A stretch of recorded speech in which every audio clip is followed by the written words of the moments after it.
So hi friend, welcome back to the my channel. আবার চলে আসলাম তোমাদের মাঝে নতুন একটা ভিডিও নিয়ে। আই পিঙ্কি, আমার চ্যানেল নাম হচ্ছে Pinky5763। তো চলো, আজকে হচ্ছে 12ই মে আর আজকে হচ্ছে মাদার্স ডে। তো মাদার্স ডে তো প্রতিদিনই হয়, তো আজকে যেহেতু মানে স্পেশালভাবে মাদার্স ডে পালন করে সবাই, তো তো তো আমরাও চলে গেছিলাম মার জন্য কিছু কেনাকাটা করতে।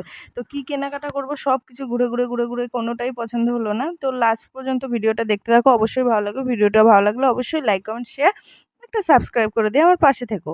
তো চলো, আমরা চলে গেছিলাম প্রথমেই হচ্ছে এক্সপ্রেস বাজারে। তো এখানে গিয়ে তো দেখলাম না, সরি, প্রথমে গেছিলাম সিটি বাজার।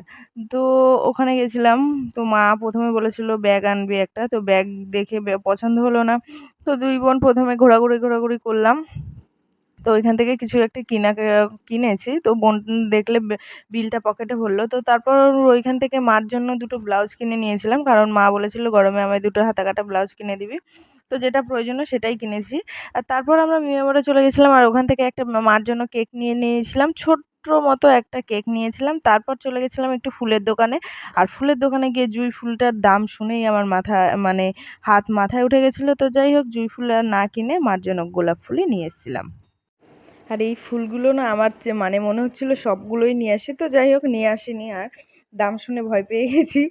Hi friend, welcome back to the my channel. আবার চলে আসলাম তোমাদের মাঝে নতুন একটা ভিডিও নিয়ে। আমি পিঙ্কি, আমার চ্যানেল নাম হচ্ছে Pinky5763। তো চলো, আজকে হচ্ছে হ্যাপি মাদার্স ডে আর আজকে হচ্ছে 12ই মে। তো তার জন্য মার জন্য কিছু আনা হয়েছে, মার জন্য একটা কেক।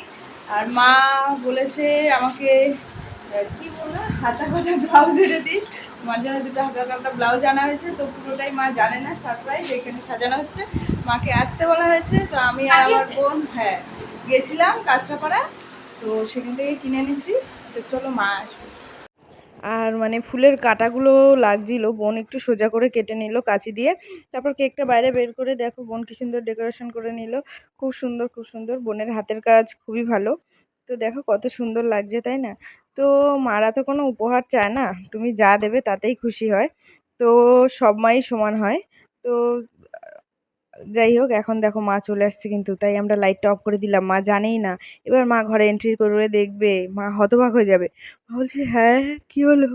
কি মা বুঝতে পারছে না, দুই দিক দিয়ে দুটো ফোন মাকে ক্যামেরা করছে। তো মা তো নিজেকে সেলিব্রিটি ভাবছে। আর হ্যাঁ, মারা তো সেলিব্রিটি হয়ই, ঠিক আছে, কিন্তু কখনো ভাবে না তারা ঘরের সব কাজ নির্দ্বিধায় করে যায়, সমস্ত কিছু সব নিজের ঘাড়ে তুলে নেয়। আর এইদিকে আমার ছেলে আর আমার মা কিন্তু এবার কেক কাটিং এর পালা চলছে। তো দুজনে মিলে কেক কাটিং করছে। আমার ছেলে তো আগে ও কেক কাটবে, তো ওকে অনেক সামলে সামলে রাখা হয়েছে, না দিদা আর তুই মিলে কাটবি। তারপরে যাই হোক, দুজনে মিলে কেক ঠেক কাটলো। তারপরে একটু বোনকে ফুল দিল, মা আমাকে দিল। দিয়ে আমরা একটু ফটো ফটো তুললাম তিনজনে একসাথে হাতে হাত দিয়ে। তো ভিডিওটা কেমন লাগলো বন্ধুরা? একদম ছোট্টর মধ্যে ভিডিওটা, আশা করি তোমাদের ভালো লাগবে। আর যদি ভালো লাগে বন্ধুরা, একটু লাইক কমেন্ট শেয়ার একটু সাবস্ক্রাইব করে দিও। আর আমার ছেলে তো শুধু মানির পিছনে লাগে, সারাক্ষণ ওই মানির সাথেই দেখা যাচ্ছে। মানি আর ওর বাবার সাথে খুনসুটি করতে থাকে। যেহেতু আমার সাথে ঠিক অতটা পেরে ওঠে না। আমার সাথে ওই তোমার হচ্ছে, যেহেতু আমি যতক্ষণ থাকি, বেশিক্ষণ থাকি না, তো ততক্ষণের মধ্যে হয়তো খাওয়া, পড়া, তারপরে একটু রাস্তায় নিয়ে বেরানো, বা তারপরে আবার সেই খাওয়ানো। তো তার জন্য আর আমার সাথে অতটা হয়ে ওঠে না। তো চলো, টাটা।